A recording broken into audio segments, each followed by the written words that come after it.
FM, com a nossa equipe no Rio de Janeiro. Lembra aquela história de uma mulher que foi presa por engano ao procurar a delegacia para denunciar o marido por agressão, descobrir que havia um mandado de prisão contra ela, enfim. Naquele mesmo período, um homem também denunciou que ficou quase 3 dias preso indevidamente. Também foi no Rio, foi um merendeiro, enfim, que ficou nessa condição traumática e de plena injustiça, né? Pois bem, a gente vai falar agora com o David Musso, porque tem uma história chegando agora do Paraná, que nos remete a isso aqui que a gente falou e acompanhou nos últimos dias, trazendo até informações com números sobre prisões que acontecem por engano. Nesse caso, o homem passou 30 dias preso por engano, um erro cometido na expedição de um mandado de prisão pelo Tribunal de Justiça do Mato Grosso. Musso, conta pra gente os detalhes. Bom dia. Oi, Sheila, bom dia para você, a todos que acompanham a nossa programação. Mais uma história de erro judicial, de erro na confecção de mandados de prisão, que termina na prisão de um homem injustamente. Nesse caso em específico, o Tribunal de Justiça aqui do Paraná já se pronunciou. Ele disse que não recebeu da penitenciária o comunicado da prisão e que, por isso, não realizou aquela audiência de custódia, que é justamente aquele ato que serve para identificar se a prisão foi regular, mas se a pessoa que foi presa é ela mesma.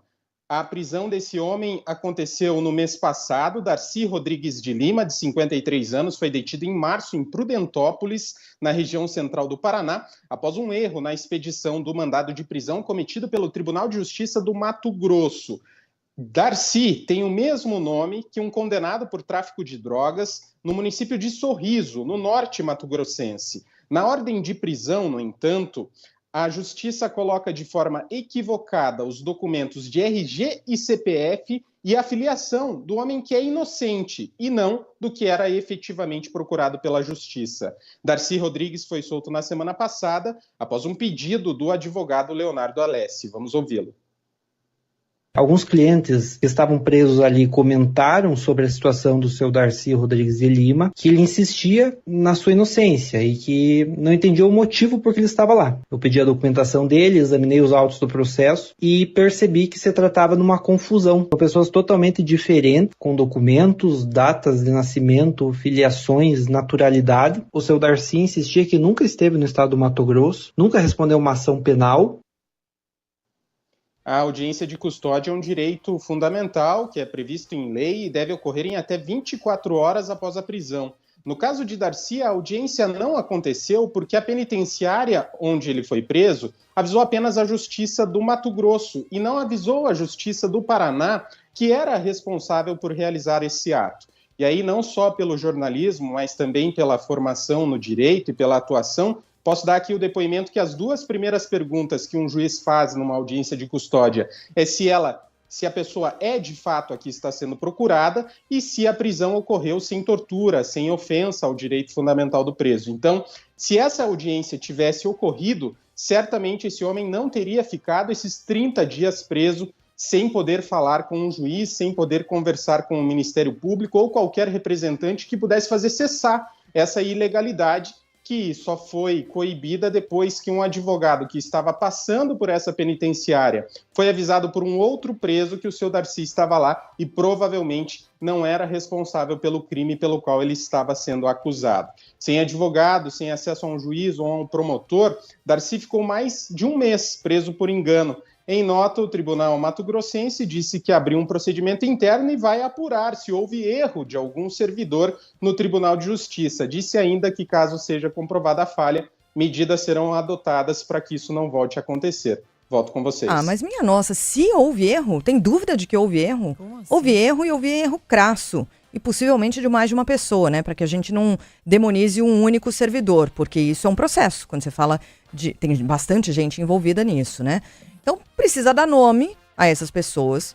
Não é possível que não tenha nenhum tipo de punição por um erro desse tamanho. Tem ouvinte aqui falando, nessas prisões por engano, não cabe indenização pelo Estado? Cabe, né? Precisa acontecer. Muitas vezes vira precatório, vira dívida do Estado com o cidadão, mas isso é outra coisa. E aí o Roberto, que é esse ouvinte aqui, falando... A pergunta é muito boa, desculpa, Sheila. Não, imagina. A pergunta é muito boa porque em países... Suponha que isso aconteça num Estado americano. Esse homem estaria milionário. Uhum. E não demoraria muito.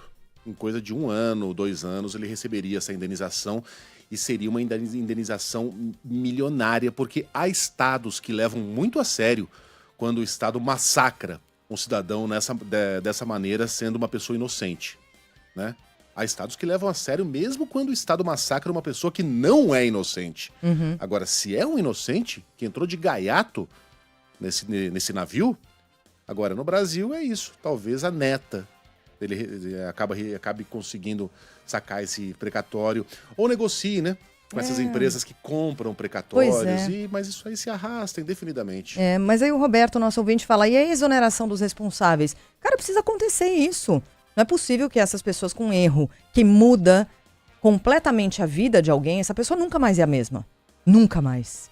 Você se imagine dentro de uma prisão, tentando dizer para o mundo, sem ter acesso a um advogado, que você é inocente, que você nunca pisou no Mato Grosso. Que você não é aquela pessoa. Que você não fez nada. E sem conseguir convencer, precisa um outro presidiário, foi essa circunstância, avisar o advogado dele e falar assim, esse senhor aqui é inocente.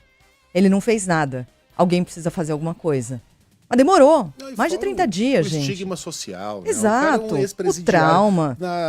Não é que a vida pausa e volta ao normal no momento em que ele sai dali.